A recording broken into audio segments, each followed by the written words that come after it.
Thank you, Holly, and good morning, commissioners.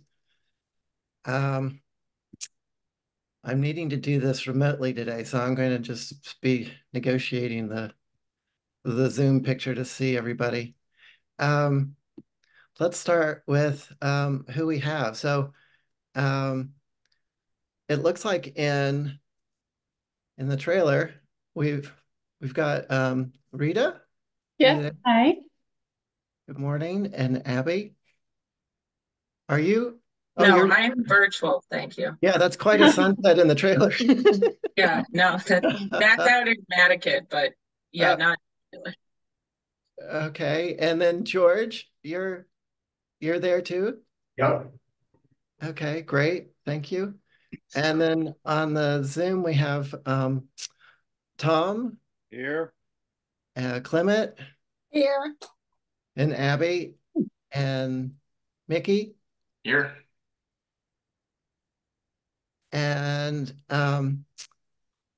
then we have Holly there. Thank you for coordinating the meeting there. And then it looks like we have Hillary Report. Welcome. Hi, everyone. A BPC. Who's there? Hi, Angus. This is Joe Paul from BPC. I'm the architect on the 89 Easton that Brian Lever, I think, is doing a presentation of. Great. Welcome, Joe. Thank you. And then Brian from Epsilon. Good. Well, let's go ahead and begin the meeting. I think I got everybody. I'm just pulling up the agenda. It looks like there's someone else joined, Angus. Oh, William Murphy. Yes. Please tell me what you are you here for the 89 Easton project or something else? Yes, the Easton project. Okay. Thank you for joining. No. William is the owner of that building. Okay. It's got quite a history. I don't know if everyone was able to read the application, but there's been a lot that's happened there. Wow. This is a great report from Epsilon. Yeah, it's really wonderful. Just pulling up the How are you pulling up the agenda? yeah. So it's a long one, so it takes a second to. It does. She's always patient. Okay, so the first piece on the agenda is public comment. Is there anyone who has from the public that has comment on something that isn't on the agenda?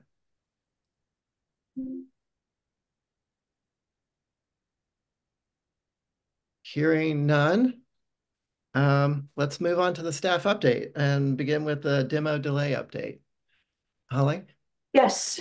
So the planning board will be listening to basically warrant articles that are being promoted by town, which this one is for yours truly. And sorry, I'm multitasking here. And so that will be next week on the 24th. okay. So Okay. the update on that. Thank you. And then what about the NAPC review? The presentation before the select board and the HDC in a joint meeting is scheduled for February 21st. Is there any of that is available to Not view yet. before the presentation? I have requested that. I am waiting to hear back. Okay. Is that something that when you do hear back that you could share with us? I would think so. It's going to be public. It'll be in a select board packet, Yeah, right? so it will be available. Of course, the HDC is going to obviously get a copy of it first, as Right. well as the select board. But yeah, of course, it's going to be that's a public document, so that will be available. Great. All right, well, let's move on to the historic tax credit. And who would like to lead that, from Epsilon or Sure. BP? Morning, Brian. Good morning, all. My name is Brian Lever. I'm a preservation consultant from Epsilon Associates. I believe my colleague Aaron was in front of you for the December meeting. This is another one of our projects on Nantucket's 89 Easton Street. It's formerly known as the Captain's Quarters. Captain's Corner. So it was a guest house. It was recently purchased by Mr. Murphy, who owns the house next door, and he's planning to rehabilitate the building and use it as a single-family residence rental property. So it won't be a B&B, multi-unit building anymore. So it's actually going to go back to its original use as sort of as essentially one residential unit. And there are a few changes that are proposed on the interior and exterior, some restorative, taking out some of the later alterations that have occurred to the building.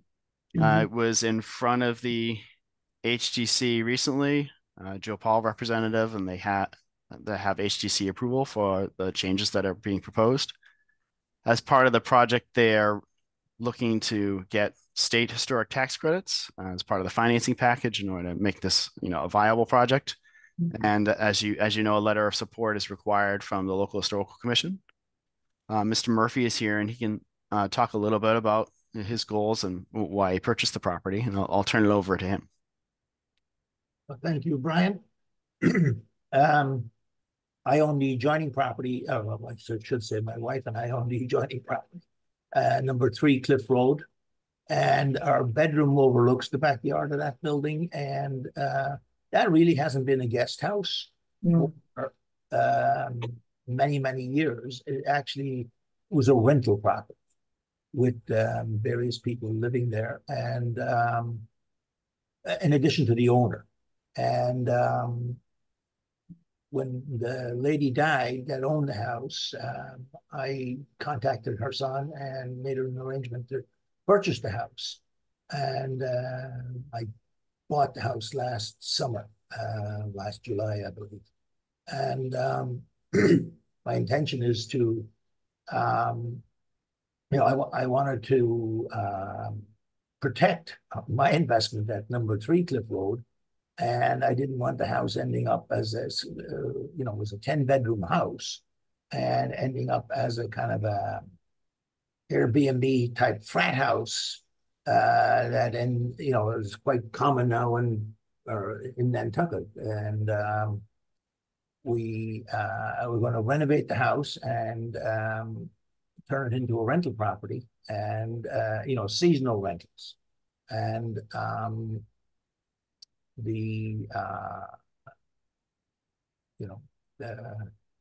should I put it? The house is historic in nature. I'm a planner by background. I have a planning degree, master's in planning, urban planning, and I was quite intrigued by the project when we took on number 3 Cliff Road. Back in 07 or thereabouts. The house was almost falling into the ground, and I feel we did a very good job of restoring the house and keeping all of the the wood that was there and embellishing the wood that adding to it and making it a unified thing. And I'm happy to show any one of you guys around our house at number 3. Won't be back there till, I'll be up and down every month, but I won't be back there till on a sustained basis until probably May. I'm quite happy to answer any questions you might have. I have a question. Go ahead, Tom. In the chapter and verse that I was reading about it this morning, if this was presented at the last month's meeting, I wasn't able to attend it, so forgive me for that. But I was reading that in the it said the ground floor back door was going to be replaced by a garage door. When you say a garage door, what does that mean? So there's going to be a basement level garage. So you won't see it. Mostly it will be underground. You would have to be standing really at the back of the house Right. in order to see it. I live fairly close to this house. I'm very familiar with it. And I'm just curious. I mean, are we talking about an overhead garage door, or are you just talking one that goes in the side of a garage, or what, like is there now? I can speak to that if you want, Bill. Sure. Hi, I'm Joe. I'm the architect. There's on the rear of the building right now, because the first floor elevation is elevated about 4 feet above grade. There's a walk down with a person door. There it is. That's and so that little mass that's to the left of it, there'll be and you can see it on the HDC elevations. There's a drive under garage with a swing door that would be underneath that mass, and it's screened from. Yeah, if you go up. Oh, okay. Yeah, the drawings are way down, I think, on the page. Oh, there you go. Yeah, the site plan here, there you can kind of see it. So the site plan shows the drive under, and there's a vegetative screening along North Avenue there. And the existing grade where you enter this isn't changing. There is a full basement underneath the structure right now. So I don't know if that helps. Okay, but it's not an overhead door. It's a pair of swing doors. Yeah. There you can kind of see it in this north elevation. There's a cross section through that. Yeah, and here's how they were. Yeah. Okay, thank you. You're welcome. And Mr. Chair, if I may, as always, these obviously the architecture itself has already been vetted by the HDC, so they have approval on that, as well as the HDC has issued, which I'll be issuing a letter to Brian and his team for a historic determination on this historic structure. So that's forthcoming, which will also hopefully with your support assist with this application. But yes, all the architecture that's planned for this project has been vetted by the HDC. Thank you, Ali. It might be worth saying that part of the HDC approval process, and incidentally, I'm an associate member of the HDC, so I wasn't able to vote on it, but I'm familiar with the process and have respected your board's opinions on many other applications that I subsequently weigh in on. Part of the approval for this was to retain the current elevation of the building, the height of the building, its relationship to grade, as well as the nature of the brick that's around the perimeter. That was part of the HDC process, part of the approval. Hey, Joe. It's Mickey. Yes, Angus. It's Mickey. Hi. Hi. I have a question for you. Have you gotten the hardscape plan approved at the HDC yet? No, we have not. We have not gone to the HDC for hardscape, which includes this patio on the back, and there's an existing concrete curb that follows the existing sidewalk that Bill wants to replace with a stone wall. There's a stone wall that actually goes down the property line on the back between this property and Bill's property at Three Cliff, a fieldstone wall, which is about 18 to 12 inches high. It kind of changes in elevation, but no, there's no hardscape plan that's been submitted and approved. Okay. Is that coming up soon? We haven't filed for it yet. It's the next thing that we would apply for. And I wasn't sure, frankly, how much, because we want to also deal with the sidewalks that are there, Bill, they're going to get affected probably during construction, and Bill wants to repair those sidewalks there, and the concrete curb. I don't know if it's shown in any of these photos, but it's like a formed berm about 12 inches high that retains the lawn from the sidewalk, and it has the type 2 fence that runs along the length of the property. I wasn't sure how to go about that, since some of that is on town property. Well, at least the sidewalk is. Mr. Chair, if I may, on that topic, though, that will have to be something that I would work with the DPW on with you, because obviously, as you know, the HDC doesn't have purview over the town right of way. Not too bad. Just obviously, we want to see what the proposal is within their right of way. That's all. I should say, Mickey, that relative to hardscape, this drawing that you're on is telling, because this is the existing drawing that shows the deck that's on the rear of the building. Yeah, right there. Thank you. Part of the HDC approval was to remove that deck and replace it with the patio that's there. So because it's attached to the building, I've always considered that to be separate from the hardscape that exists on the lower lawn area. Might be a little bit of a gray area, actually.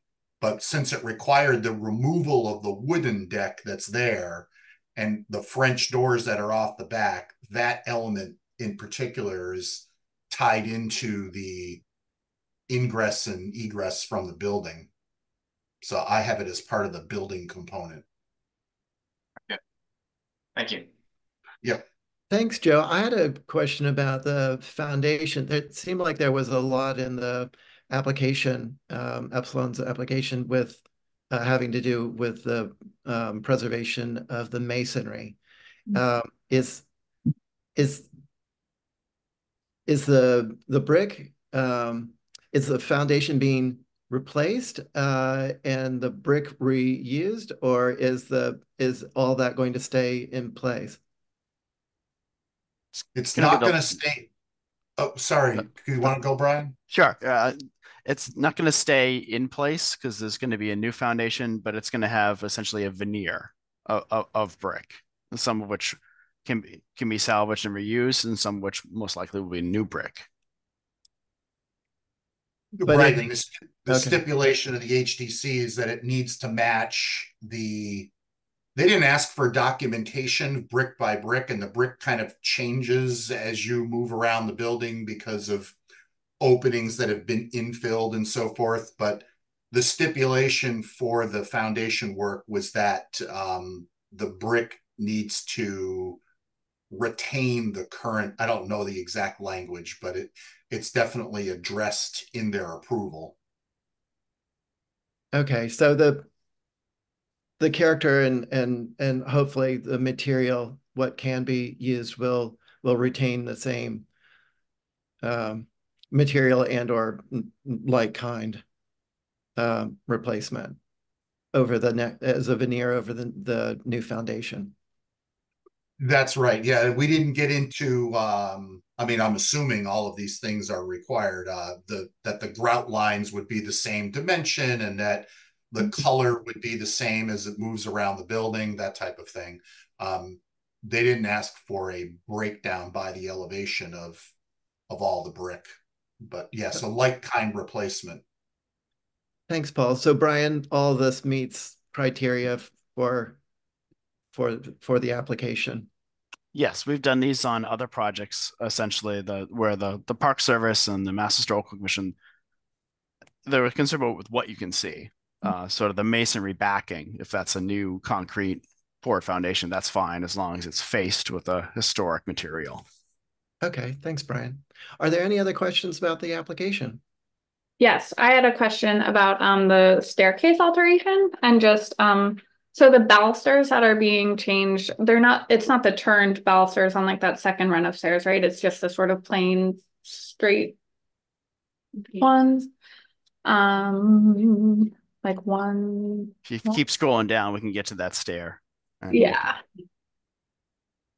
Right. a little further. There we go. Perfect. Yeah.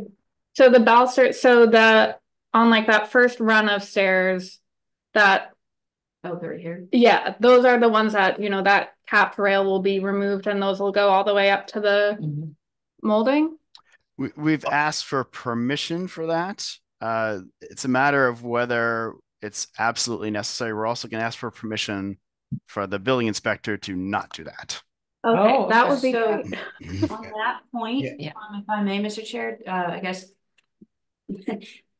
through you to Rita and Brian, basically and that's not very important. So I would hope that the building commissioner would take that in consideration, especially how you're going to have the historic determination letter, which is actually written directly to him. So that way he can exempt you from certain codes. I mean, obviously you don't have to meet the substantial compliance section of the building code, which is very, very important. So. Right. So this yeah, may sound confusing where we're going to ask for permission to do something and then hope not to have to do it, essentially. Can I say something about that? Because I think there might be a little bit of confusion on it. The verticals where your cursor is, that paneled wall, and then those horizontals, it looks like on the ceiling where that beam is up above, you can see indentations of it looks like the newels at one point went all the way up and touched the underside of that. So that part in particular was because we thought that it would bring back something that was there, although we would be fine with it staying as is. But it looks like they've been cut down in that particular spot. But overall, the plan is to take those that rail is not going to change. Those balusters aren't going to change, the ones you're looking at. And then this stair would go, because You're extending. We're extending the stair and these details where we can. And this particular piece is intact and staying there. Great. And then so like the balusters will be replicated on the new section of the stair and correct. Like as you go down into the basement now, the stair is fully enclosed, it's falling apart. The stair would get exposed as you come down into the basement, and you'd have an open rail, and those all these details will be replicated on the lower level. I'm not sure if our section shows that, but we did draw a section through the building that might actually show that. And sorry if I read it wrong. This is also being extended up to the third floor, right?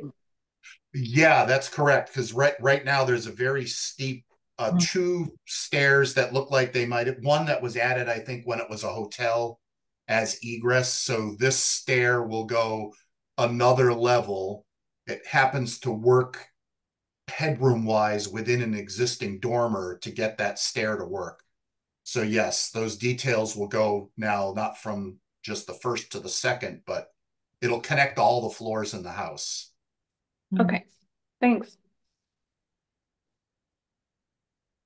Mary, are you raising your hand? I am, yeah. Please Hi. go ahead.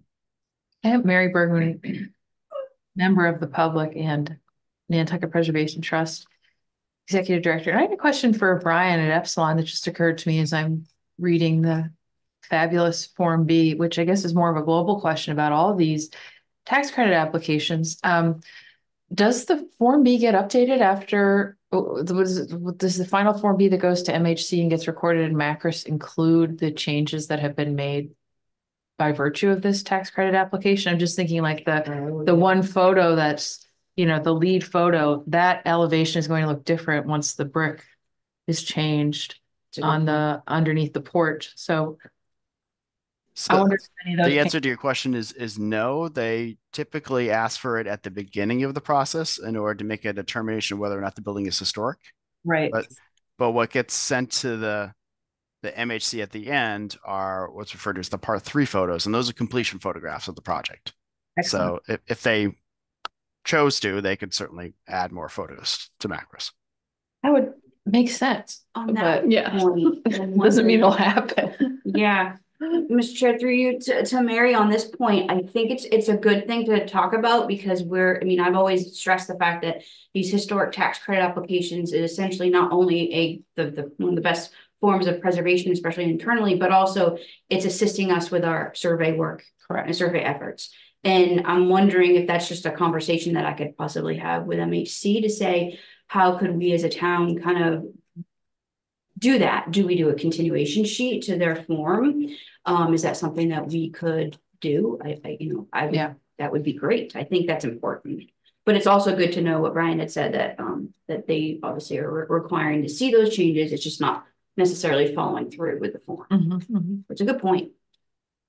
It is a good point. Thank you for bringing that up, Mary. And Holly, if there's anything that we can do to assist, or if that's just something that you can do in request, ideally the most up-to-date photographs and information about it would be helpful. And it does help in our survey. Definitely. Are there any other comments or questions about this? Happy to see. So, would anyone like to make a motion to write a letter of support for this project? So moved. Seconded by me. Second, Clement. Yeah. Mickey? Aye. Tom? Tom, I think you were muted. I love this. Abby? Aye. Rita, on your motion? Aye. And Clement? Aye. And George? We have George? Yep. Okay. George? Aye. Oh, good. And I as well. So we will write a letter of support. Thank you for your presentation today. Thank you very much. Thank you all very much. Thanks Good a luck lot. on your project. All right, thank you. Thank you.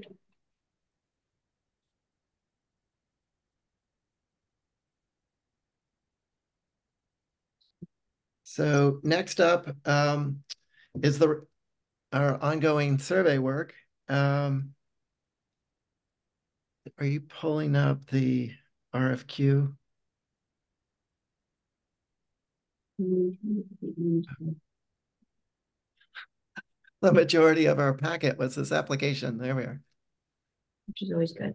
Okay, so update on the fiscal 23 project. I was here before you guys to let you know that we had to go back to the drawing board, if you will, and put the RFQ out. We received one vendor's proposal out of state, way out of state, and running it by MHC. Long story short, they don't meet the qualifications. So I've had a meeting this past week with MHC as well as our procurement officers, and what are the next steps. So basically, we're going to have to look at the RFQ and tweak it, if you will. So that's the next steps.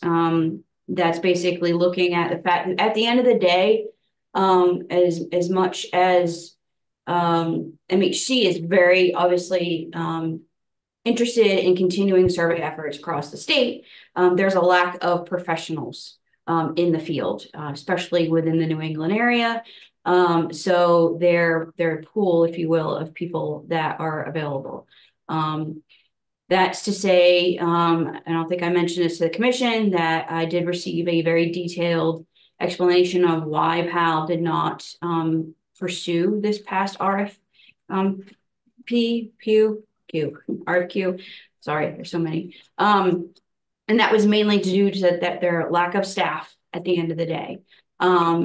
So they're actually down a couple of staff members.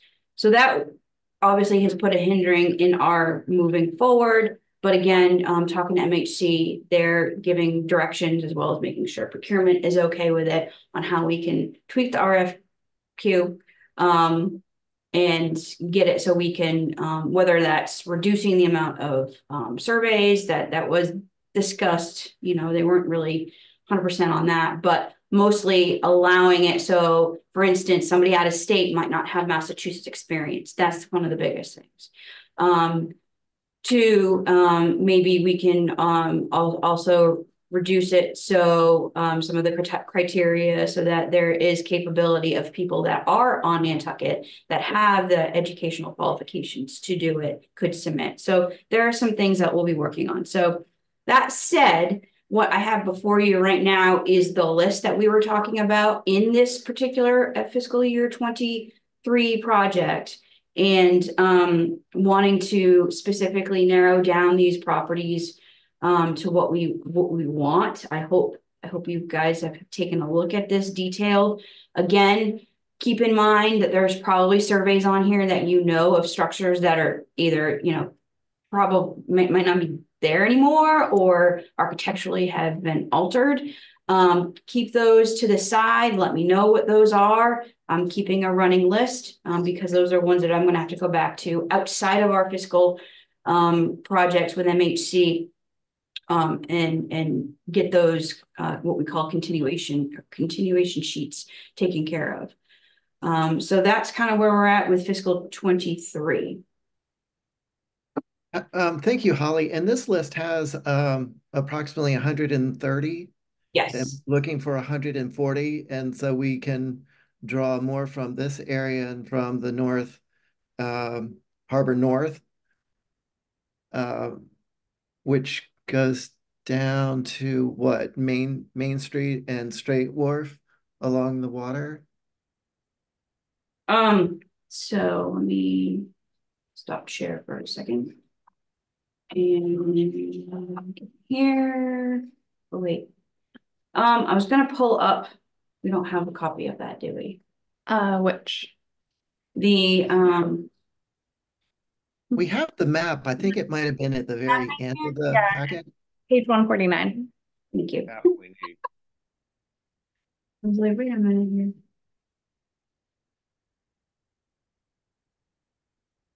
Okay, yeah, perfect. So I've actually been working, so this would be for the next, so back up.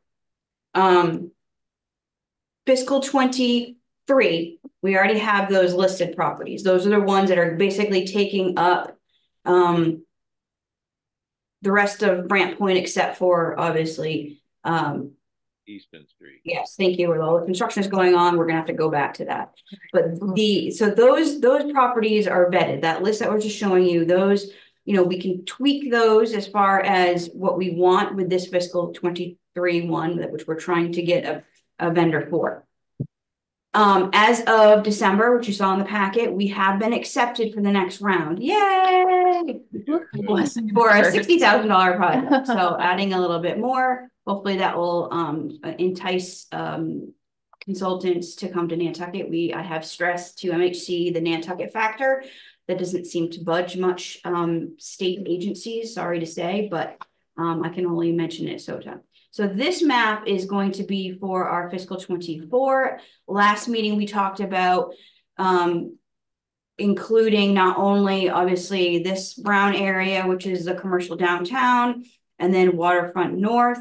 And then obviously we were also talked about flanking Center Street. So we would tie into the Wesco Acre Lots areas. I have started creating an Excel spreadsheet. I couldn't get it done before our meeting today. My apologies. But that is what will go into the application. The application is due the beginning of next month. So can I ask you a question? Is that Wesco Acres lots, is that all of them or just the ones that abut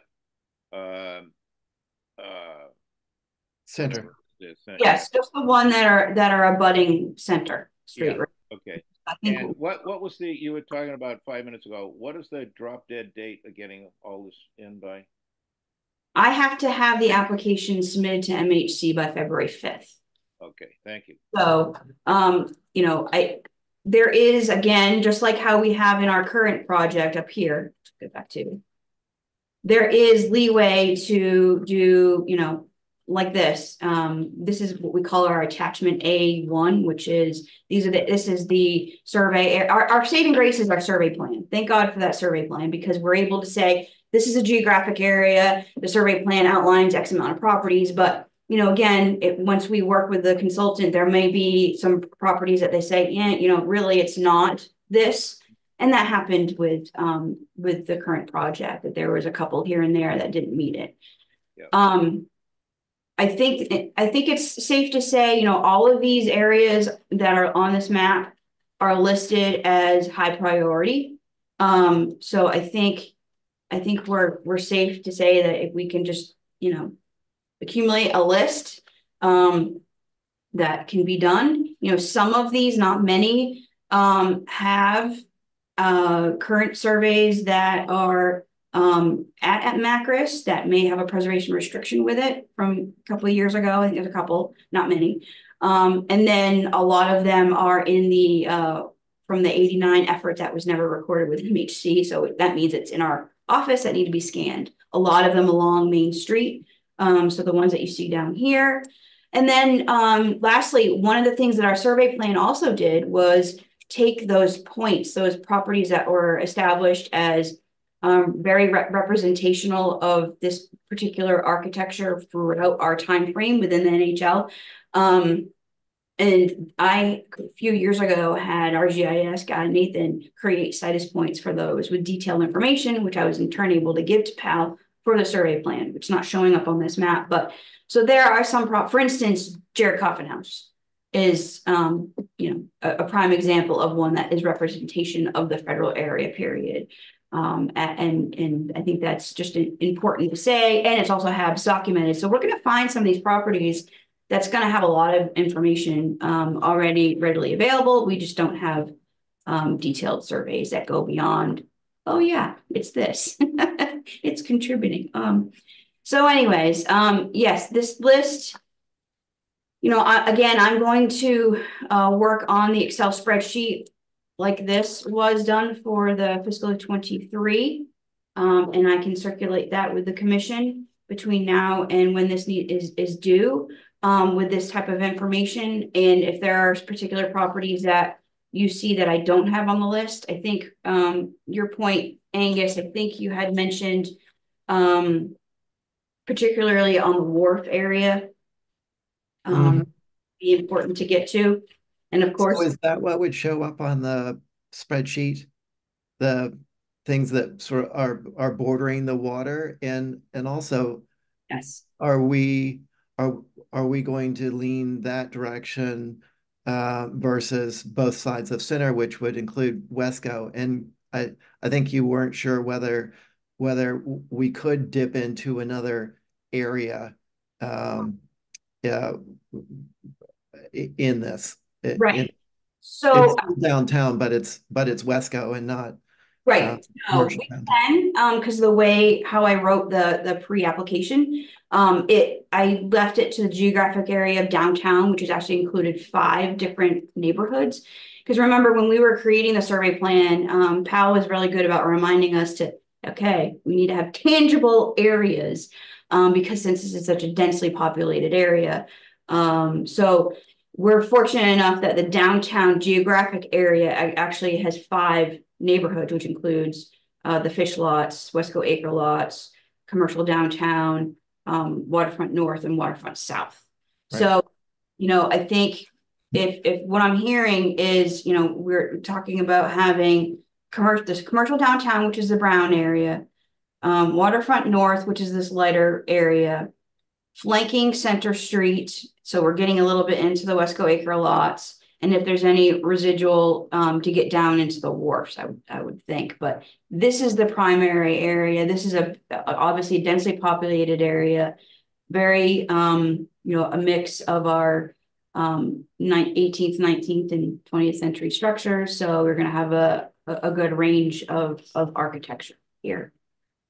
So that's where we're going. It's going to be more of a,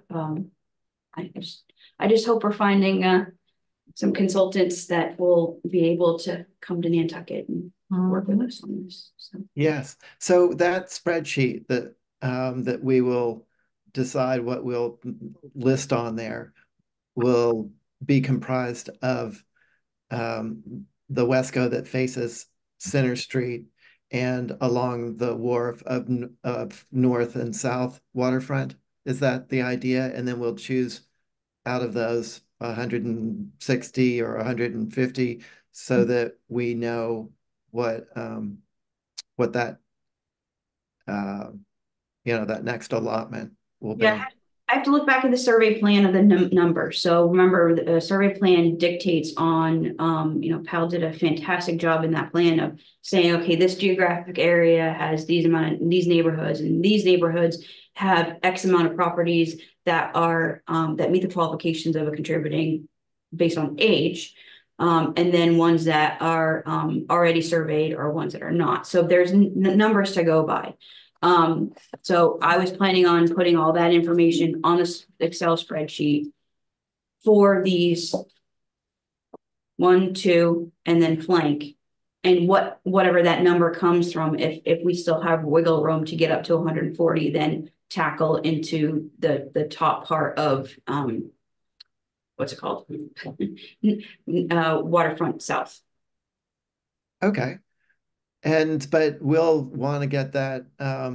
You'll give that to us, and then we'll get back to you. But it'll be before the next meeting, right? Oh, yeah, this has to be, yes, this has to be. Sorry, there's not enough time for another meeting. So right. So we'll just look for that when the spreadsheet's ready, and then everybody can just mark it up.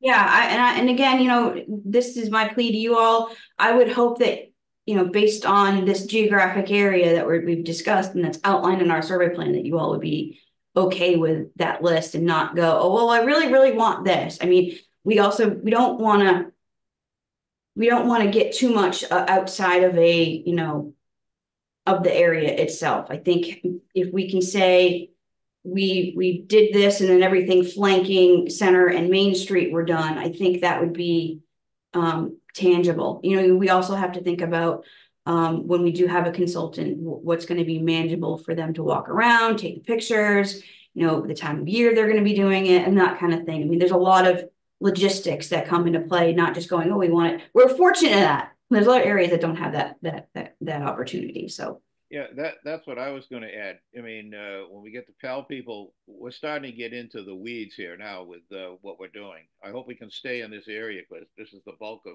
everything that we're really trying to do. Mm-hmm. I know the fish lots was busy, but when we get a few of these sections done, the main part of town, we're going to have a lot to say, in the books.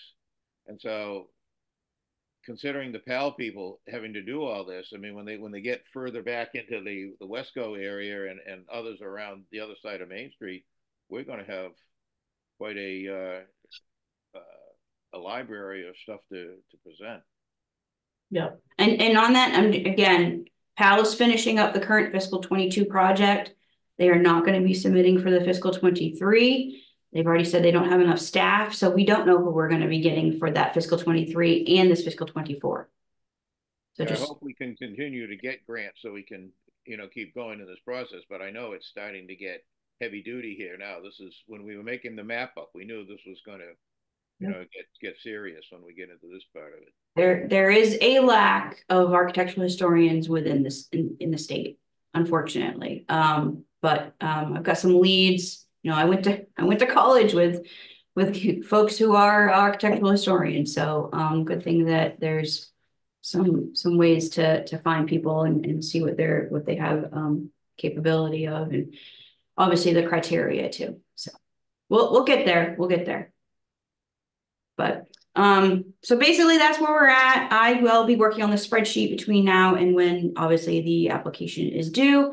And as soon as it's ready, I will send it to you all to take a look at. Again, I would just expect and appreciate a blessing of what we've discussed here, because I think it's going to be, I think the numbers are going to be more than 140 in this spot that we've talked about. So. Mm-hmm. All right. Thanks, Holly.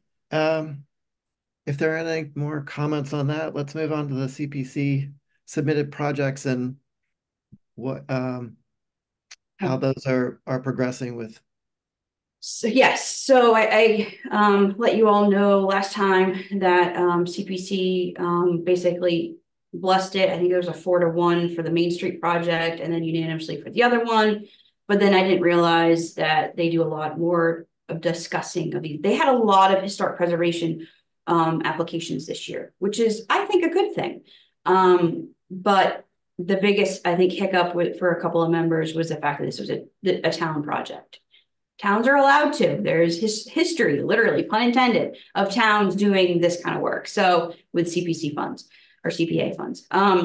But with that, I was told by one of the members who personally called me afterwards and said, you got support, it went through. So that means the next step will be annual town meeting. So Great. Yes, good stuff. All right, and the next up is the Nantucket Offshore Wind Community Fund. That deadline is coming close, January 31st. Yes. So, if I may, Mr. Chair, this is something that we discussed. The town of Nantucket, through the good neighbor agreement with the wind farm, has a chunk of money that is able for town projects, specifically meeting preservation, coastal resiliency, and renewable or sustainability projects. Obviously, I keep on reminding everybody in our internal work group from sustainability at the town that we wouldn't be sitting here talking about grant project if we weren't a National Historic Landmark, and we went through the Section 106 process. So, politics aside on where people think about the whole wind farms and the Good Neighbor Agreement, we have this funding that's available to us. Through the work group, we all, because everybody has been, all town departments, commissions, boards have been invited to submit proposals. Since last time we spoke about having this commission support the HDC with a solar video. I can tell you I've got a little bit of support on that from my colleague, our energy coordinator, as well as verbally from the chair of the HDC. I say this to say that within our internal sustainability work group, when I pitched the idea, our public outreach coordinator said, well, there is a possibility that she can assist us with this. And we may not even need separate from correct. So we may not, and I also wanted to mention that the Cemetery Commission is looking to do a video as well, which I think is a fantastic thing. And so there's a possibility that maybe we can team up with the two. Maybe it's a joint, maybe I don't really know. I will say this, that I did reach out to NCTV on, hey, this is something that the Historical Commission is looking at doing as an effort with the CLG, assistance to the HDC on guidelines that are on the books right now. This is how they review, trying to get the information, being the educational voice, if you will. And they were very supportive. They did have a lot of questions that I could not answer because I know your concept as a commission, but I don't know the nitty gritty specifics. So I really couldn't say, and I really don't know for a $50,000 project, that's the cap for us to request. Where does this fall in that category? I mean, I have no idea. So you all know this town wouldn't be able to function without NCTV. And I have a good working relationship with Charles, who handles all their the governmental aspect of their meetings and assisting us with all those. And there are questions that he asked as far as, would this be a 15 to 20 minute instructional video? Or a short 3 to 5 minutes, right to the point, to specific, like a public service announcement. I was thinking that's where this would be. And so if that's the case, and this might be a joint thing, this might be something that we don't need to apply for funding for, that it could just be done maybe, but I don't know. So, I wanted to get an idea from this commission on what you're thinking about. And then they were also asking about, the format.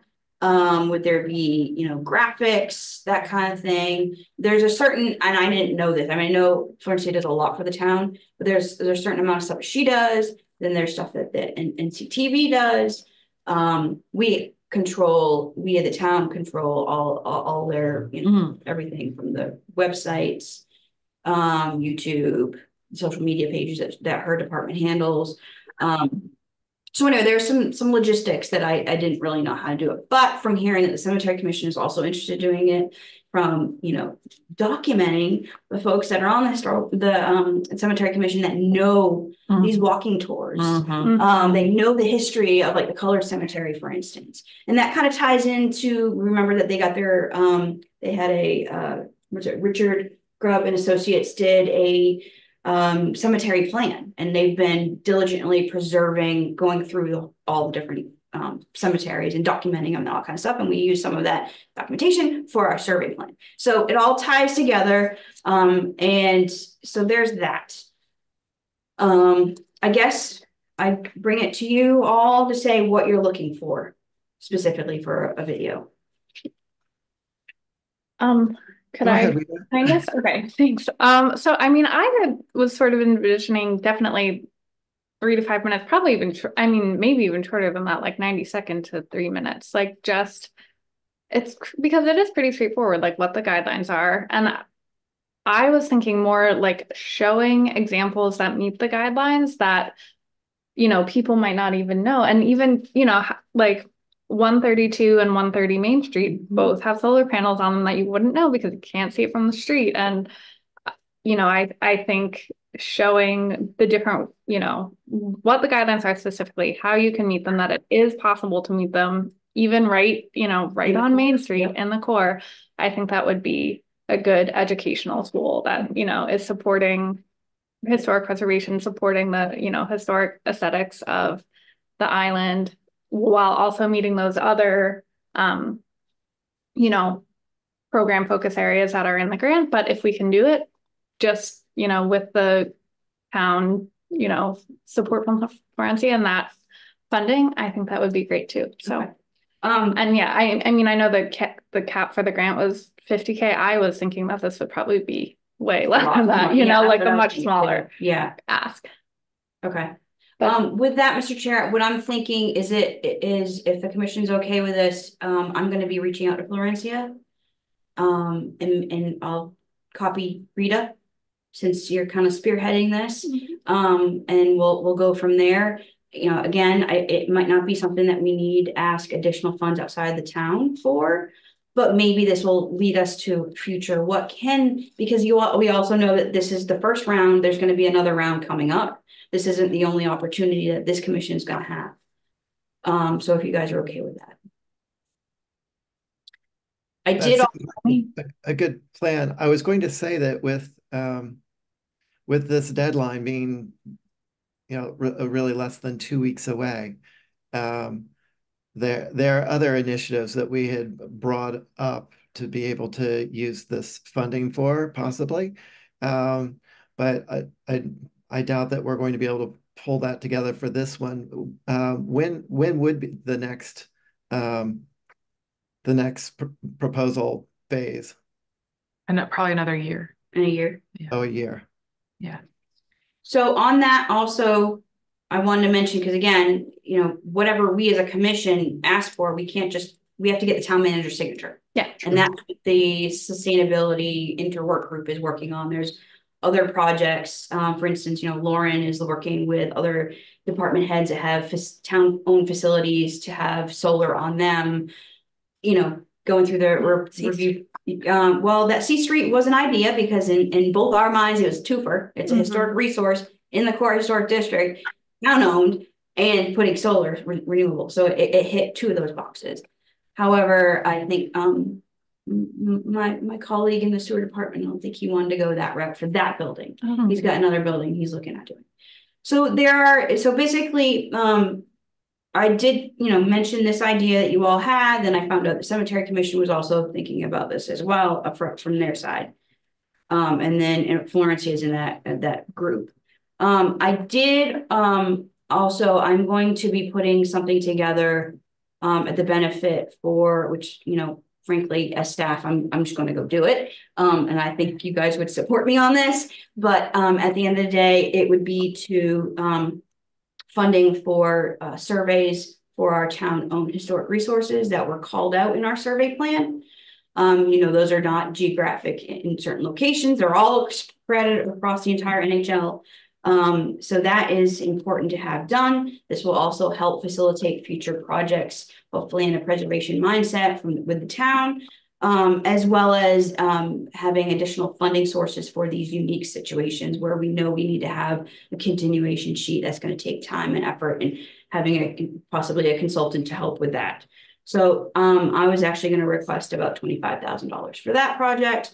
That would give flexibility within our survey effort, and it wouldn't be tied down to MHC's, you know, very restricted procurement, and it would allow us to actually check some boxes, if you will. So that was one that I was going to put forth. And then the other one that I think this commission will support, this is something that literally I had a conversation with right before our sustainability meeting with my colleague Chuck Larson, who is an engineer, manager, strategic projects. Him and I have been talking with Matthew Bronski. I think I brought that up to you before.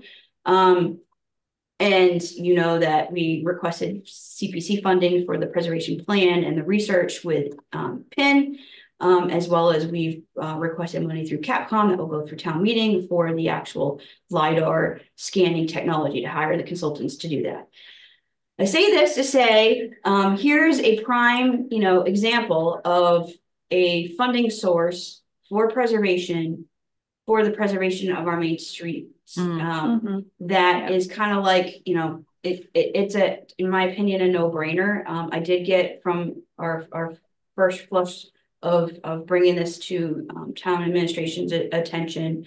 Our assistant town manager said he was very supportive of Chuck and I working on a subsequent application for that.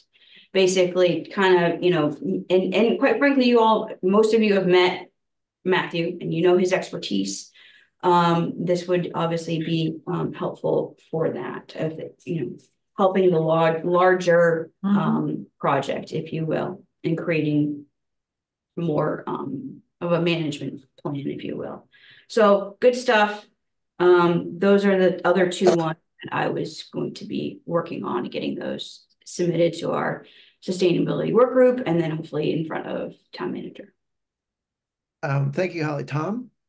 Yeah, this really doesn't have anything to do with the offshore wind community fund, but for those people who are on island, it might be interesting to drive down the end of Nantucket Road and go into what's left of the Nantucket Beach parking lot and take a look at the wind farm that's out there now.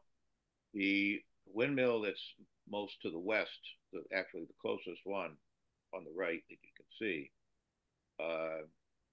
is moving. It's spinning. And when you look at it with binoculars, it's quite interesting to see. I'm sorry, Tom, I didn't quite catch that. What about that particular wind turbine? The windmill that's furthest to the west, it's on the right. It's the biggest one, at least it's closest to us, so it looks like the biggest one. If you look at it with your eyes, it looks like it's spinning. So I put my binoculars on it, and sure enough, it's up and running. The others aren't. Yeah, I saw they had they're officially generating power going to the grid, which is exciting. Back to the two initiatives you were talking about, Holly. What are the next steps with those, and how can we support those? This scanning particularly got my attention because it's just such a valuable tool. Right. So you all did issue a support letter for our CPC application with PIN. So, I mean, you know, that you all have supported this whole effort and concept. We were just thinking that this would be another source of funding specifically for preservation. It makes sense. Why not? To assist, as well as, you know, again, town meeting isn't 100%, you know, set that $100,000 is that we've asked for is actually going to be sufficient or even approved. So in my opinion, why not move forward with asking that? So I guess maybe a letter of support would be beneficial for both the proposals that I'm going to be writing, for our efforts. And those are for the Offshore Wind Community Fund? Correct. Okay. And that would be getting submitted by the end of the month? Yes. Okay. Yeah, it seems to me, hey, Clement jumping in, it seems to me that you've got two pretty significant things to get done before the deadline. The survey request, and then a request for one of these offshore wind monies. I mean, I guess what I have to ask is, I mean, it'd be a shame to pass this up, this deadline, but what could you? We're putting all of our efforts to you, Holly, to see what you could get done between now and then, because I think we've always supported all these issues. Right.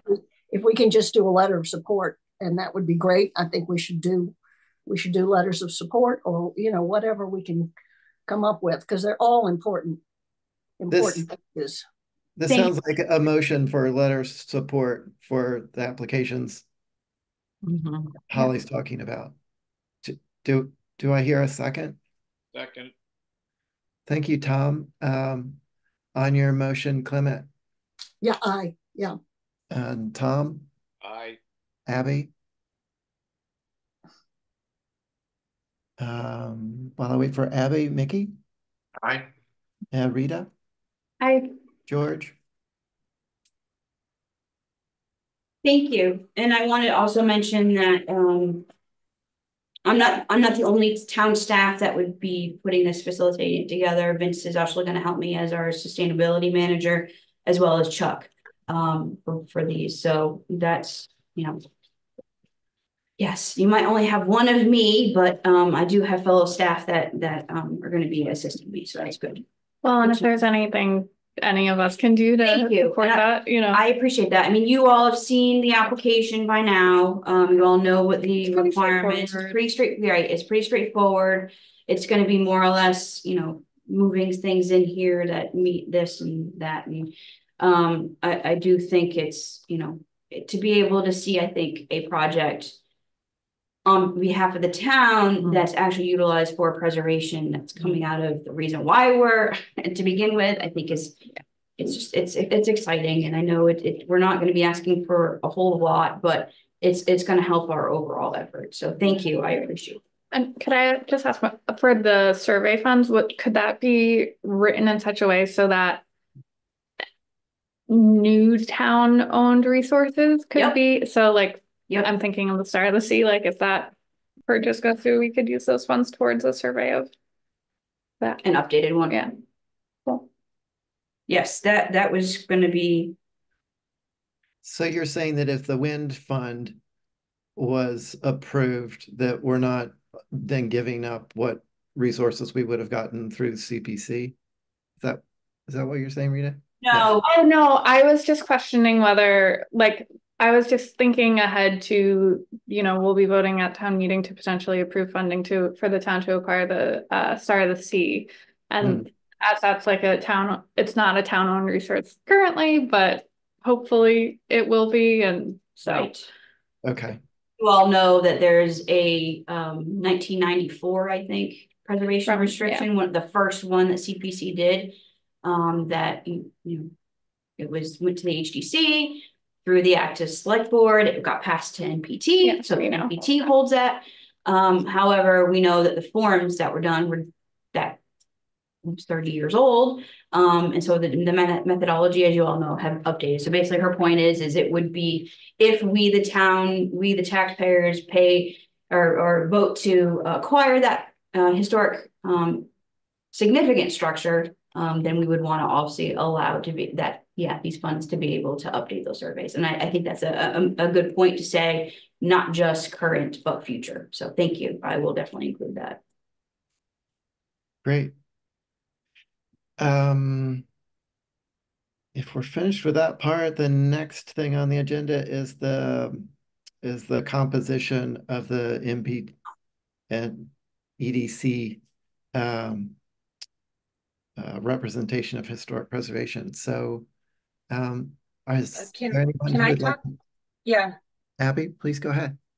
So I know we had a really good discussion about this at one of our last meetings, and I think it was really, I kind of like went back, looked at the meeting, and it sounds like the NP and EDC, they just have a lot of different areas of what they're considering and how they're doing it. There's kind of like the thought of having like different I don't want to say factors, but like different areas where people could be contributing based on their experience. They really want to cover a wide variety. So that being said, I think, we all agree as part of the commission that it's really important that historic preservation is represented. And, I really thought a lot about it. And so I actually, I put my name in. So I'd love for you guys to support me as, the voice of historic preservation from our commission to, to ensure that we're making sure that these, the things that are important to us as a commission are really aligned with what, is being done on a town level, and I think there's a lot of different places there's funding, there's a lot of different competing priorities. So I just think it's important for us to have a voice. And I know we had talked about Holly, like, Holly has obviously been advocating for us, but I think that what we all agreed was one of the most important things is actually having like a voting voice.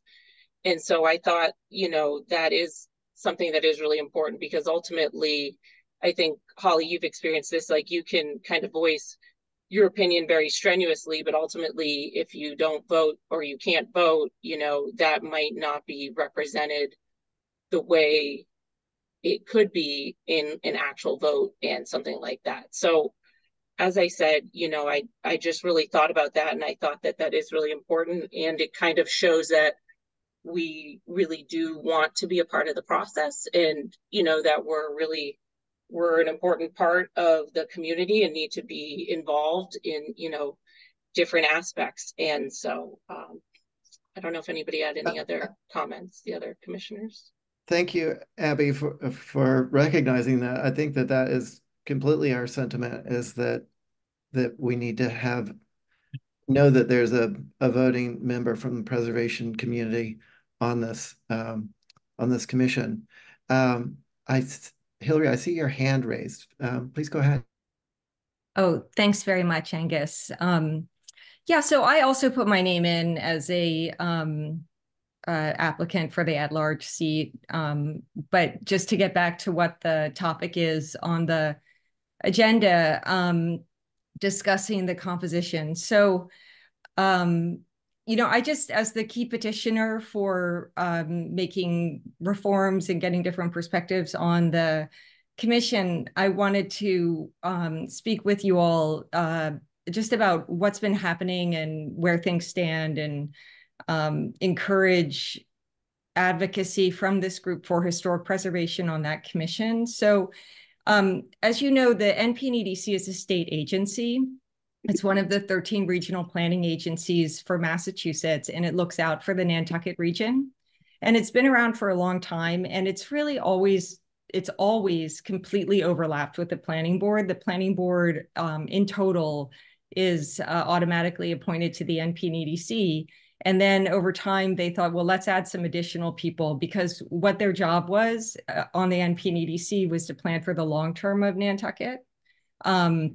So what would happen is that, the planning board would meet as the planning board, and they would do zoning review and subdivision control. And then they would meet as the NP and EDC, and they would do long range planning. And they came up with incredible things, like the land bank was created through a comprehensive plan for balanced growth back in the 1980s. And as I learned more and more about the role of regional planning agencies, I felt that they could do more, this commission could do more long-range planning, and that they'd fallen into kind of more of like a transportation board. And then also the historical commission felt that there wasn't enough review of some of the transportation projects. So exercising the right of 106 review, the historical commission started helping the NPDC more with that, with signage and curbing and projects like that. So right now there's two processes to review and suggest changes to the NPDC. There's a bill at the state, which was sent there by town meeting, and I was the lead petitioner on that bill, which creates a planning commission of 5 directly elected members and 6 appointed members, 1 each from 6 different island boards, including the planning board. And the planning board, instead of having 5 members, would have 1. Then there's a parallel process going on, and has been going on for 2 years, by the NPDC to make their own changes to their legislation. And the hope was that, or the expectation was that they would have an article with their own ideas, and that everybody would have a chance to decide what they thought about that and vote on that at this town meeting. But now I think the warrant has been approved, and there is not any legislation from the NPDC, but that doesn't mean they're not working on it. They are.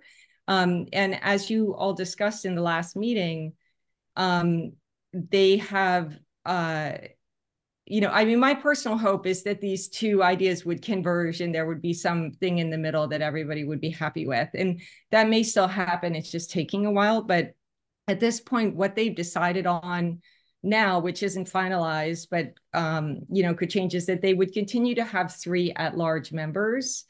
It seems like those members are probably going to continue to be appointed by them as opposed to transitioning to being elected.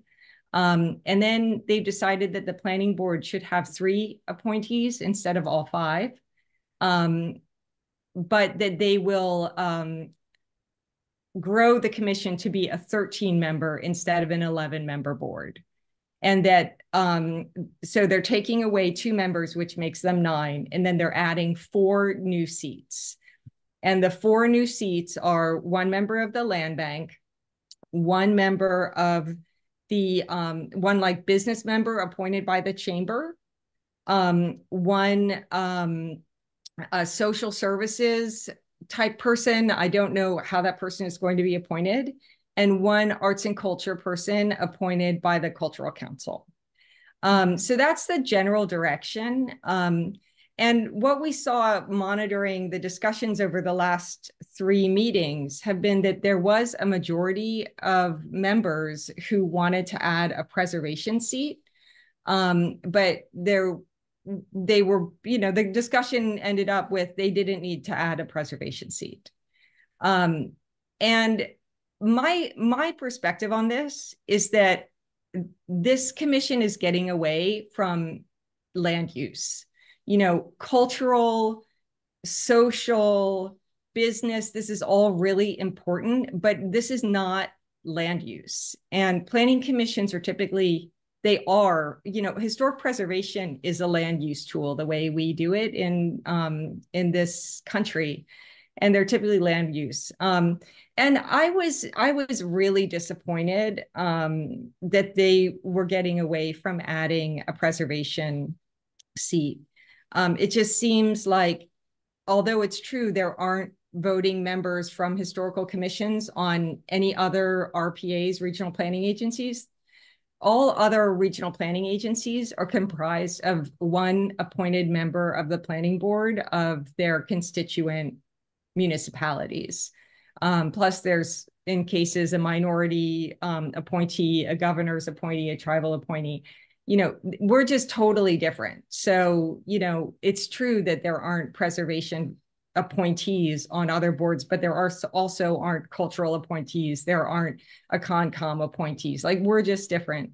So I'm writing, I guess I would also ask for your support as you know, a person with advanced education in preservation and experience on the commission.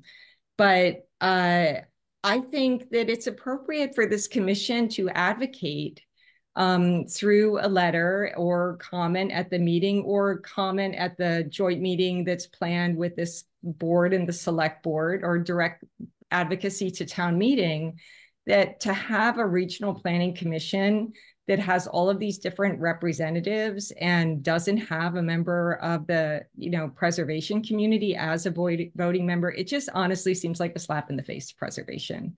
I was stunned. So I wanted to comment to just get you up to speed.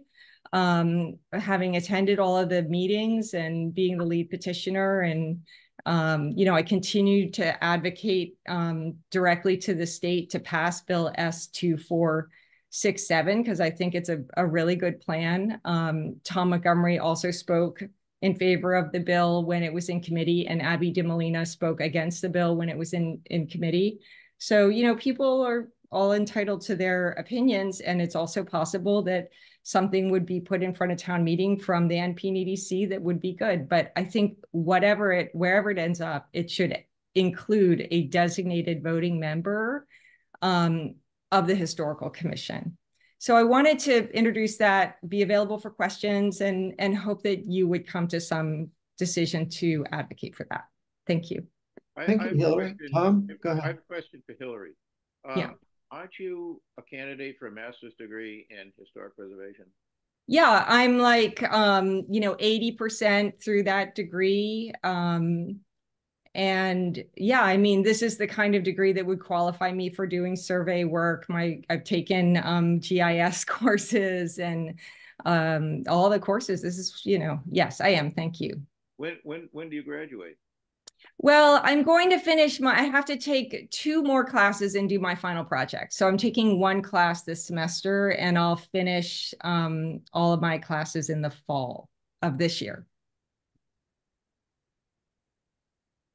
It's interesting I mean, on Nantucket, we think about all these groups as local things, but because we're our own region, we have these state agencies that are Nantucket, and it's interesting to learn more about how these work in other parts of the state. And so I think it's helpful to know what their makeup is and why and how that works. And what I'm hearing is that there's generally only one member of the planning board that is automatically in these planning groups off island.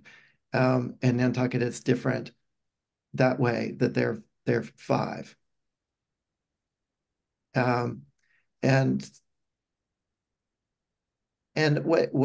how far off is the bill that you've been advocating and that's also been supported by the Historical Commission?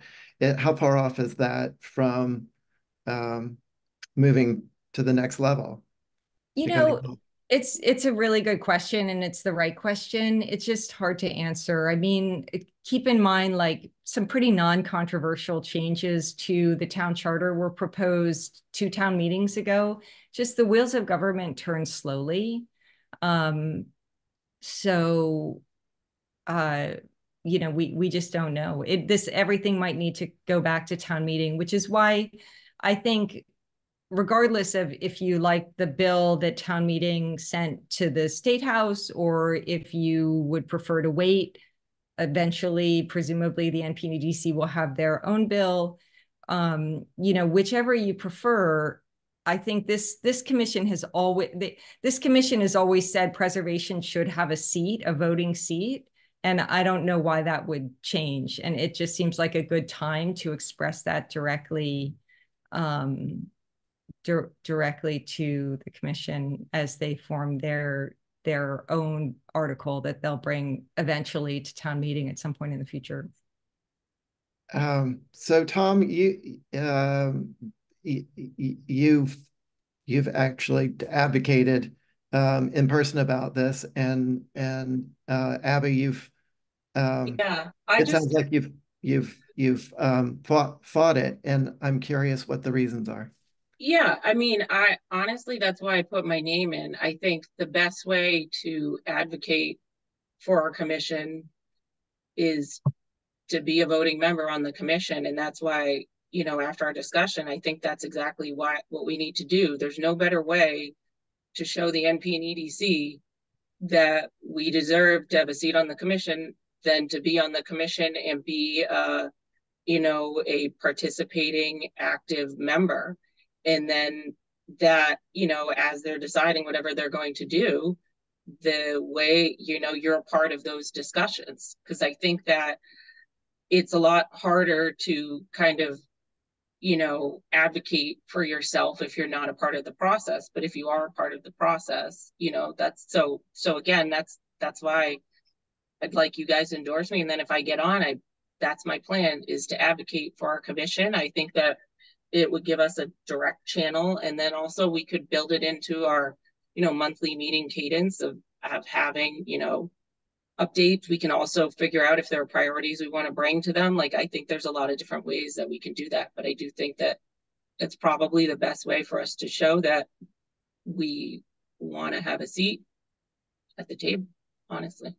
So the proposed bill was to ensure that we would have a role, and that there would be a more diverse group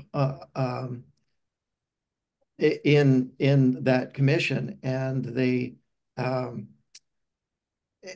and I guess I'm just trying to understand if you're advocating for us being part of that and voting in that, why you would be fighting it at the state level to prevent that from going through.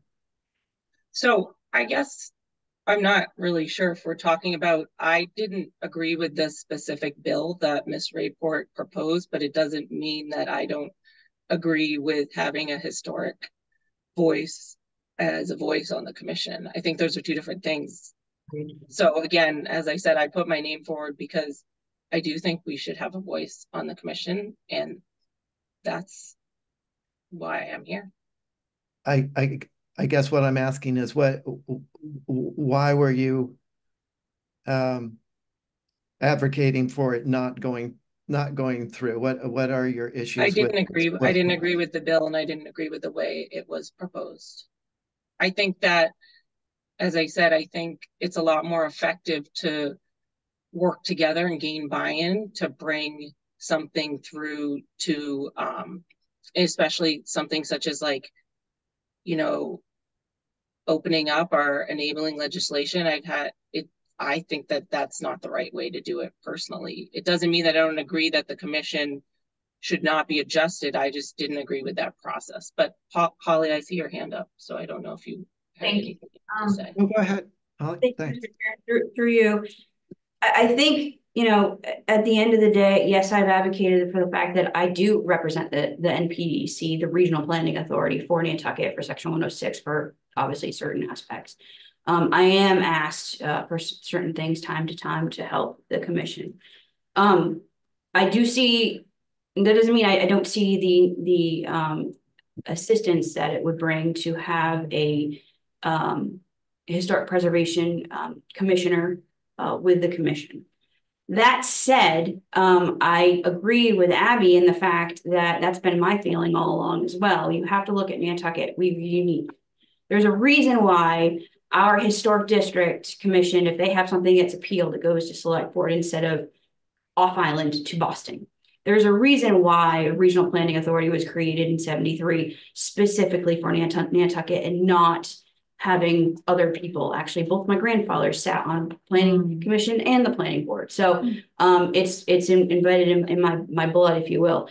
My point is I think this conversation of this commission to talk, it's nice to know where it stands, but if this commission at the end of the day feels its need to request the NPDC to look at the Historical Commission as a voice to sit on that commission. I think having a letter of some sort of notice or what have you to that commission to say that's your thought would be beneficial than actually asking the state to change their enabling legislation. I think the last town meeting was unfortunate because the NPDC was already moving forward in having that self-reflection, if you will, and changes that they could be making on their own. That's what Nantucketers do. Nantucketers do things on their own accord. We've been doing that for generations, multiple generations, instead of having the state telling us what we should be doing.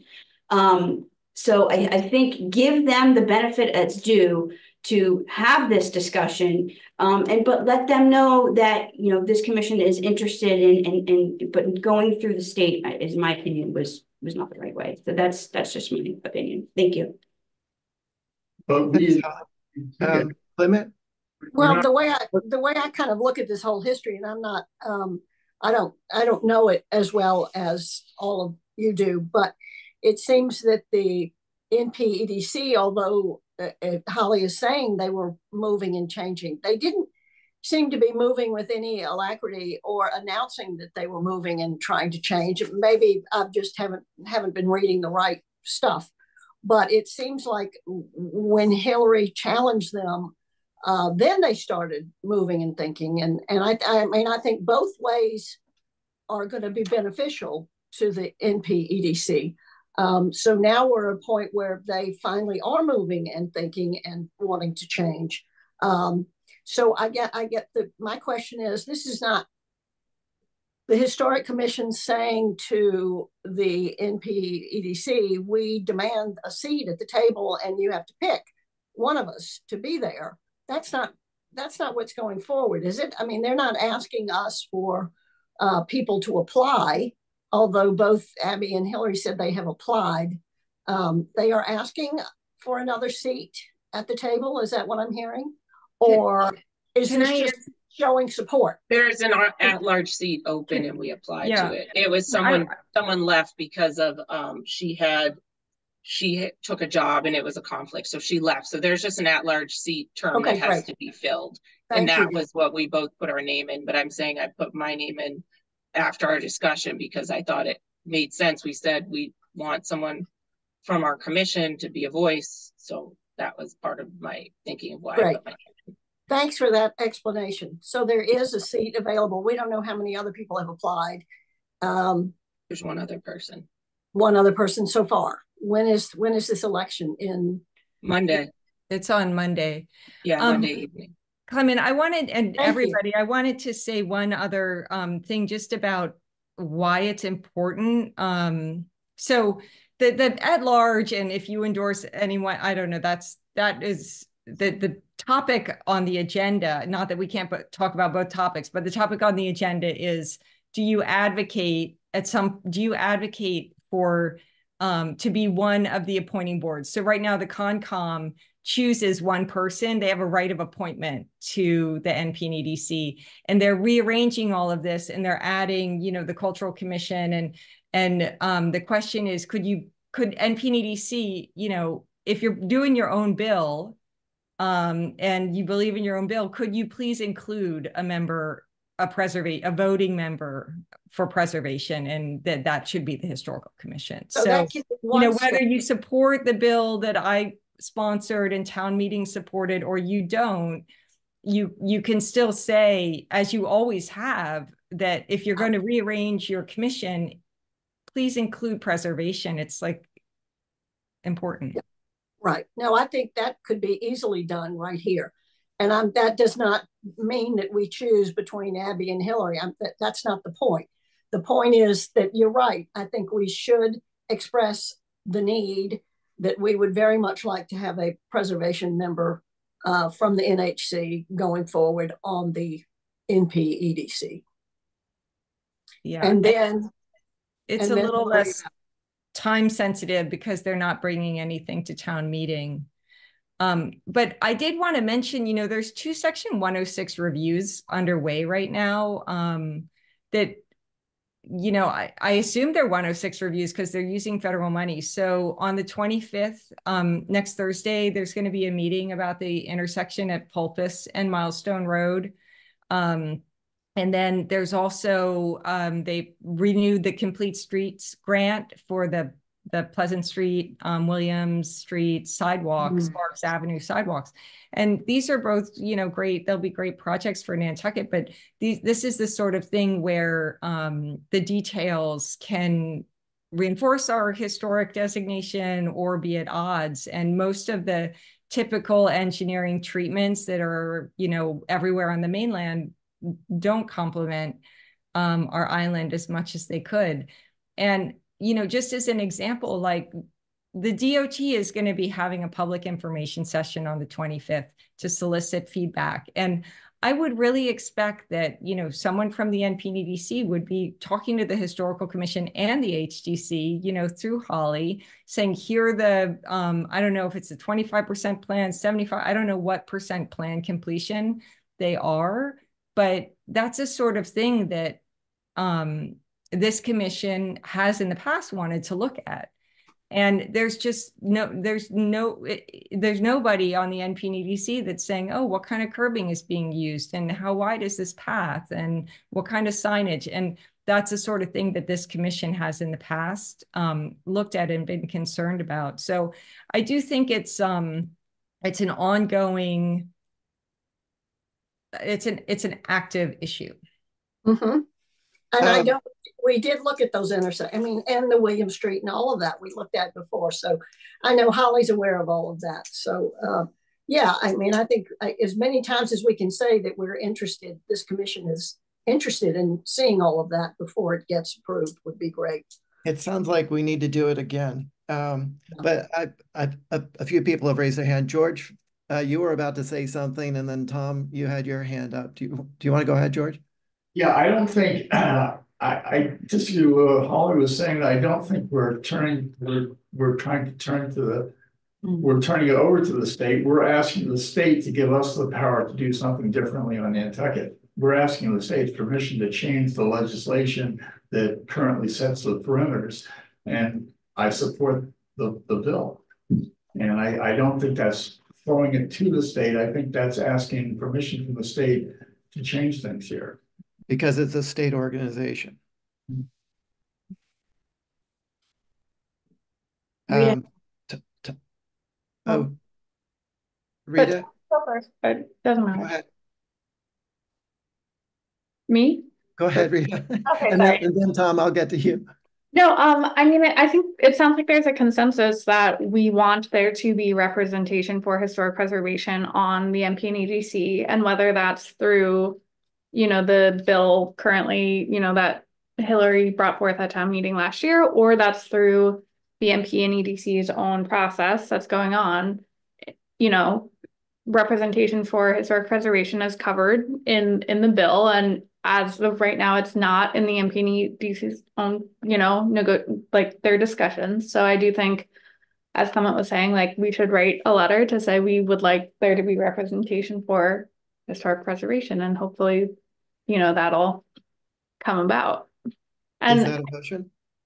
Oh, well, not necessarily. I don't know if we want to have more discussion first, but and I do think there's sort of been a question of whether or not that's someone that's either a commission member who's on it, or someone that the NHC appoints, or, you know, a sort of MP and EDC, they've talked a lot about different sectors, and like the historic preservation sector would have a representative that, you know, would be appointed by somebody, the NHC or the MP and EDC themselves, or the select board. I'm not entirely sure, but.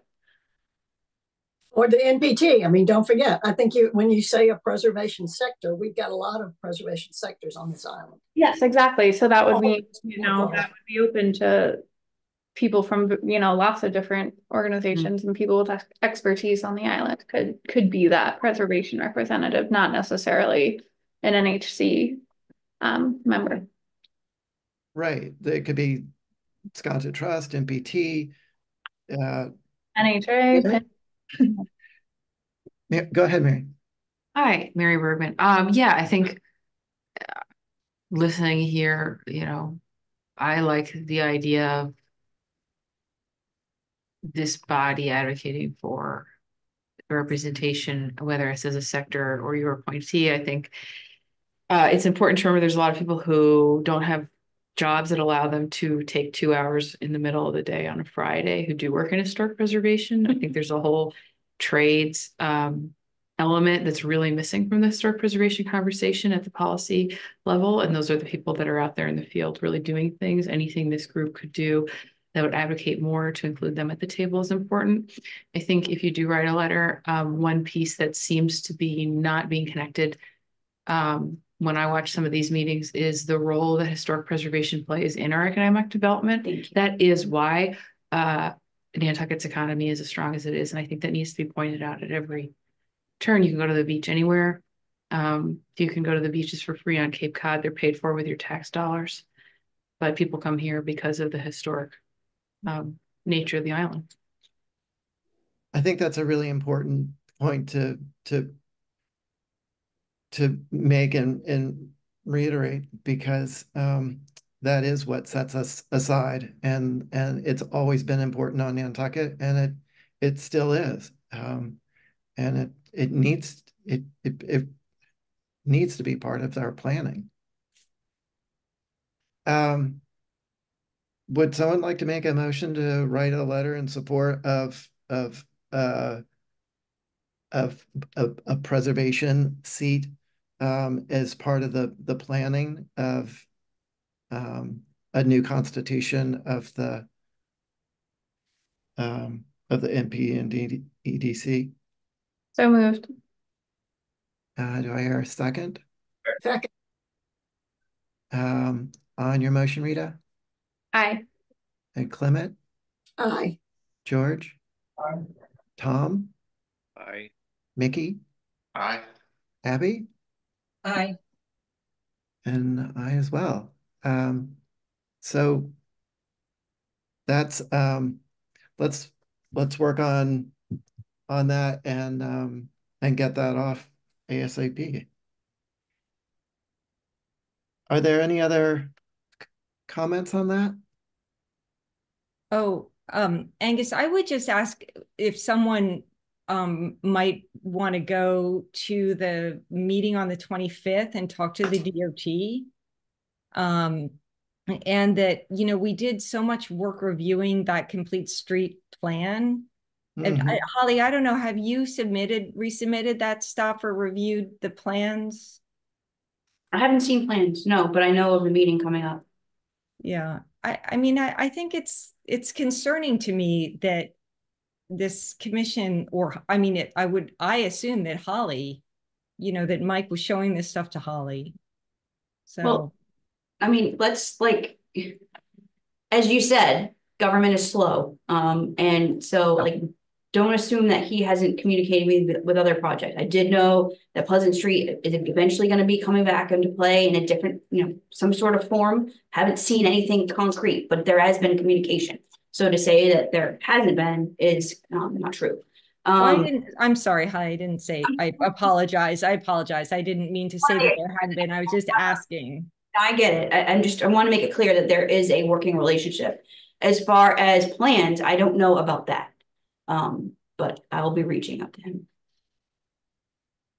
Well, this is Clement again. I am on island then, and I'll be happy to attend these two meetings. And I, if deemed, I mean, I wouldn't assume that it would be deemed necessary that I present the HDC's. I would never do that, say that this is the HDC's plan. But just as a representative. NHC, yeah, of course, sorry. But I can be at both those meetings, and Holly, you and I can talk if there's anything that we should say, but we'll just say that the historic district continues to be interested. Thank you, Clement. I'll put the Zoom info in the chat for everybody. It is a virtual meeting on Thursday with the DOT. Great, thank you. Thank you. Well, let's move on to our list of goals. Thank you for Angus, this is an old version. Oh. We have I emailed a more updated version. Holly, I don't know if you have access to pull it up. I don't, unfortunately. Okay. You can, if there's a way, if I can share, I can just share it. I have it on my computer. Should be able to share.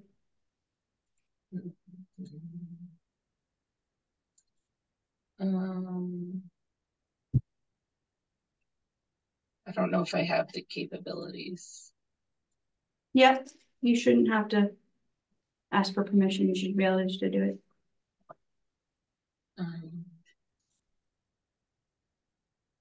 I don't have it as oh, here we go. Found it. Sorry. Green share button. Yeah, no, I found it. Here it is. Okay. So I know I don't usually use Zoom. I use Teams. I'm sorry. So this is the updated version for you guys. I don't know if you can see it. We can see it. Okay. So I just made sure to update some of this, so that's why I wanted to share this one versus the other one. I know we just had the discussion about you know, fiscal year 23 and 24. Holly, I don't know if there's anything we wanted to add there, but I think we just had that discussion. The second one, which is reaching out to Preservation Mass and other communities. Rita, I know you CC'd me. We were, you reached out to the state, and the next step is we were going to reach out to Preservation Mass to talk with them. So I think that's kind of, I put that as green, is that's kind of ongoing. I know we had been trading emails back and forth on that, correct? Yeah, and I don't know, just like for clarity, if you want to, like, instead of create a program for historic preservation, like just edit, because that's so broad. We are, you know, Advocating for, yeah, advocating for expansion of the HCC.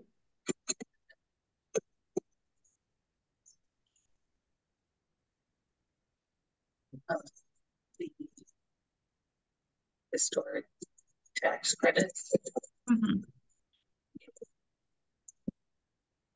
Yeah, and I mean, the update from there was just like at the historical commission, their response was that they're short-staffed and busy working with the applications that they currently have so they're not really focusing on that sort of. She was kind of like, good luck. That's great if you do it. Yeah. The next one, I think we also discussed that the CPC grant is going to be at town meeting. I don't know if there was anything else we wanted to add to that. Nope. The sewer force main, David Gray, I know you and Holly, you and David have kind of like an ongoing open channel communication. Yeah, I haven't heard much lately. Yeah, I think he's been focused on being on the Coastal Resiliency Committee. He's been pretty focused on the erosion, to be honest. He has that issue. Yeah. Very. The next one was NPS grants, and we had talked about this, but one that I wanted to bring up, and Rita, I know I had mentioned it to you. Rita mentioned the Star of the Sea, that there also are some maritime grants that, depending on what happens with that might be something we want to think about, because it might be a good match. And then Rita, I think you had said there's the National Heritage Grant as well. So like, we just wanted to, I just want to kind of like put that out there. We don't need to do anything today, but it's just something to think of, that it might be a good use of those grants. And on the topic of the National Park Service grants, as you know, I get them emails quite frequently since we're a CLG, and I've been sending them to town administration, so they're aware of them. You know, I mean, you've probably heard this before. It's grants are hard to manage, and when you have, you know, busy staff, it's, you know. So, but I did bring it up to specifically for the MPPF one, for quite a few different things we've talked about in the past. And then even, you know, if the town is going to acquire the life-saving station, then, you know, that would also be a great thing to do. So a win-win, but I would keep them on the back burner. You know, they're always cyclical. They're always coming back.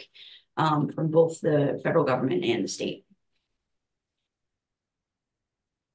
I agree. The other one was the Paul Broom grant that I think it depends on what we end up supporting, that's also another one that we could use.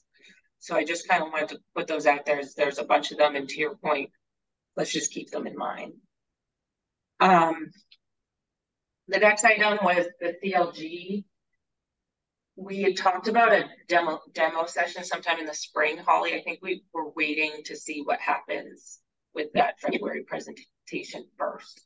We want to make sure that we're all on the same page before some things like that are done.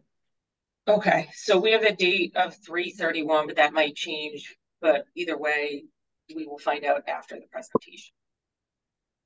For historic tax credits, I know the 5 Surfside letter is done, and but we're going to be doing the 89 Easton Street, so I'm going to add that one.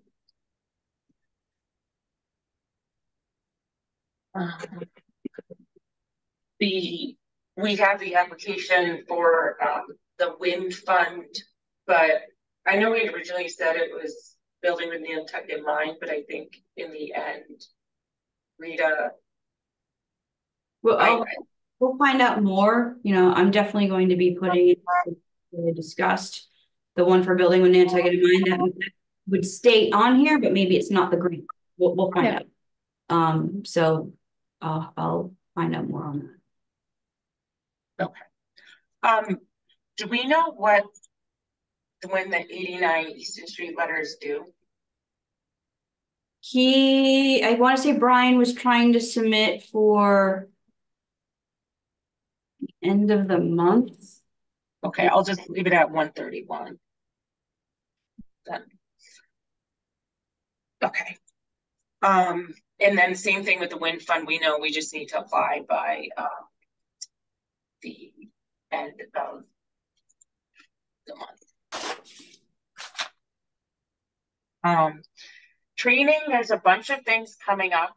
There is a training for introduction to historic preservation. That's from the MHC. Then for the town, there's an open meeting law training on the 23rd at 4 p.m. And then there's a conflict of interest training on the 25th at 10 a.m. So that's just FYI. I think. Thank you. We have to do the open meeting law and the conflict of interest because we're on town boards. But as I said, if you haven't taken the historic preservation one, like George, I don't know if you or Rita, I don't know if you guys have taken it. So you might want to look into signing up for that. And if you don't have the link, I will send it to you. Okay, thank you. Okay.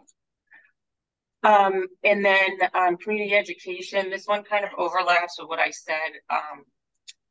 There is that new maritime education program that's matching the National Park Maritime Heritage Grant. And so I just thought this might be a good opportunity because we already had talked about partnering with Egan Maritime.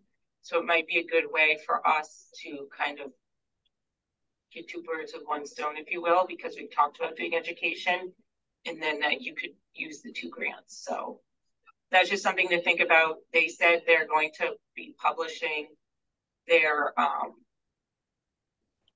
the documentation. I don't think it's out yet. So again, just something for us to think about. And then proposing a historic structure disaster resiliency conservation workshop. I know we had optimistically said by the 31st, but sounds like we have a lot this month. I don't know if we maybe want to push it out a month. What do you think, Holly? I would push it out a little bit further than that because we need to find out where NHA stands, what they're doing right now. All right, maybe I'll push it out to 3/31. Yeah, they may have had more discussion. Okay, and then the last one is kind of always ongoing. Is working with the our private groups. Yep. We're so that was it. Does anybody have any questions? Thank you, Abby. No problem. Thanks, Abby. I'm not seeing any hands up. Minutes. Yeah, if there aren't any comments on this goal sheet, let's move on to the minutes. The minutes look good. Thank you. Thank you, Abby. Abby, thanks so much for condensing them. This No is problem. I know they got a little wordy, so I cut them back down. Are there any comments from commissioners on the minutes? Now I can move to approve the minutes. Thank you, Clement. Do I hear a second?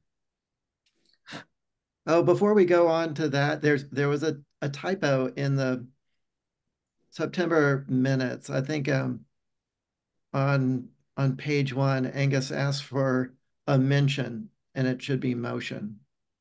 Oh yeah, I actually saw that. Thank you. I did update that. Okay, back to the motion on the table. Is there a second? Second. Thanks, Rita. On your motion, Clement. Aye. And Rita? Aye. Nikki? Aye. Tom? Aye. George? Abby? Aye. Aye as well. And Mr. Chair, on the topic of the letter for 89, I do know in Brian's email requesting your review in December, they are going to be filing for the January round. So if that letter can be done sooner rather than later, so we can get it back to him, that'd be awesome. Okay, and like within the week. Is that going to pretty much be reading as the first one? Just another.